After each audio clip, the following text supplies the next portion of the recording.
اتنی درد کے بعد بھی اگر تم صبر کر رہے ہو تو یقیناً تمہیں اجر کے لیے چن لیا گیا ہے۔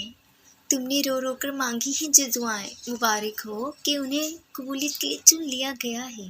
پریشان مت ہو، تمہیں عارضی نہیں بلکہ حقیقت سکون کے لیے چن لیا گیا ہے۔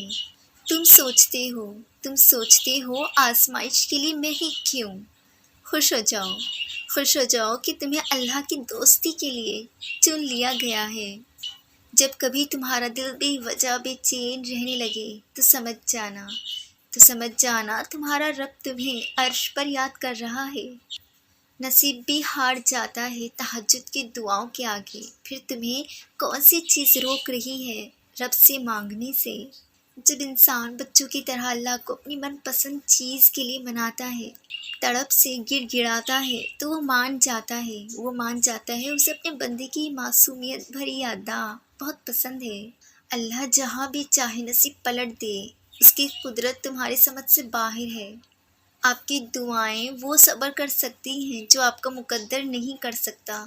بس پھر صبر کرو اور دعا کرنا کبھی مت چھوڑنا، پھر دیکھو تم اپنی دعاؤں سے وہ بھی پالو گے جو تمہارا نہیں۔ اور اگر یقین رکھتے ہو تو حالات سے نا امید مت ہونا، کیونکہ معجزے یقین والوں کے لیے ہوتے ہیں اور معجزے روز ہوتے ہیں۔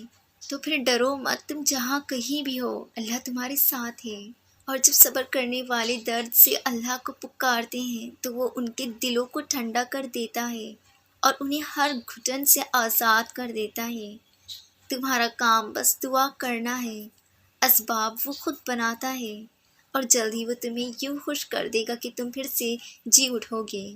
جب تم دعا کے ذریعے اپنا پہلا قدم اللہ کی جانب بڑھاتے ہو تب وہ تمہیں دیکھ کر خوش ہوتا ہے اور پھر تمہیں قبولیت کے لیے تب تک انتظار کرواتا ہے جب تک تم روز تھوڑا تھوڑا سا فاصلہ طے کر کے اللہ تک پہنچ نہیں جاتے۔